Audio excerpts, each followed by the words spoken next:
the spring of '54, somewhere along there, and that's when we wound up cutting Drinking Wine Spodioti.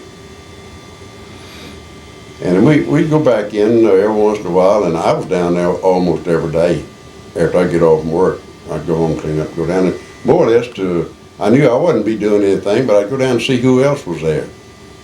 And I ran up on Elvis several times when he would be in there cutting a session. And I met him. He was a real nice young man. But after he left Sun and went with RCA, I never saw him again to speak to him. I just, you just couldn't get to him.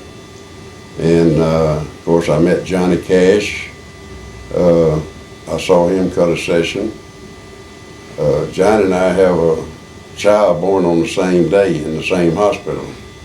But he and I was in the waiting room at the same time. And then in 55, we did a show together. Johnny's first record was out, Hey Porter and Cry, Cry, Cry. And my first one was out, of course, Drinking Wine Spodioti. Mine had been out quite a bit before his was. And we did a show together in the Ruffin Theater in Covington. And I like Johnny. He was real nice. Of course, a lot of young people, musicians especially back then, they said he'll never make it, not with that music he's got, but he fooled a lot of people. He did make it, and he made it big. And, of course, as you know, Carl had that bad automobile accident going to New York to be on Perry Como's show when his record was hot. And then he and his whole band, they lost about 6 months laid up from it. And that's one thing that really knocked Carl down. He had it. And then once you get out of the public eye for a little bit, it don't take them too long to forget about you, But as everybody says, Carl has made a good career out of a one-hit song. I mean, one big hit song. Now, he had other songs that sold quite a few records. And he wrote a lot of songs for other people that he has money coming in on, I'm sure.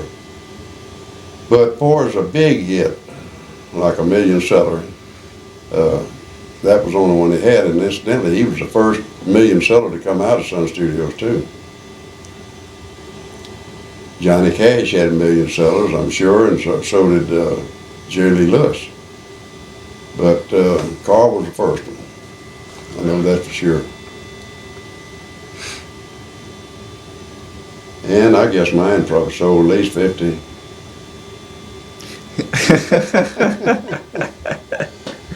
I sold a few more than that, but it was kind of what they call a regional, part. It wasn't even a big regional hit. It was just kind of they played it quite a bit on the radio, and it was on quite a few jukeboxes and stuff like that.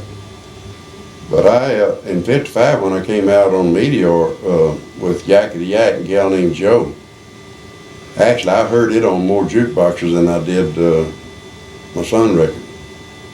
Really?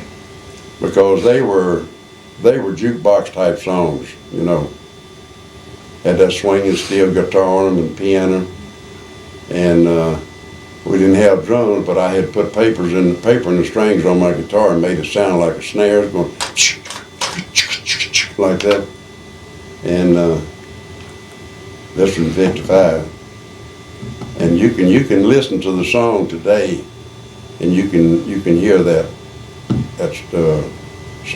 snare type, brush type sound on the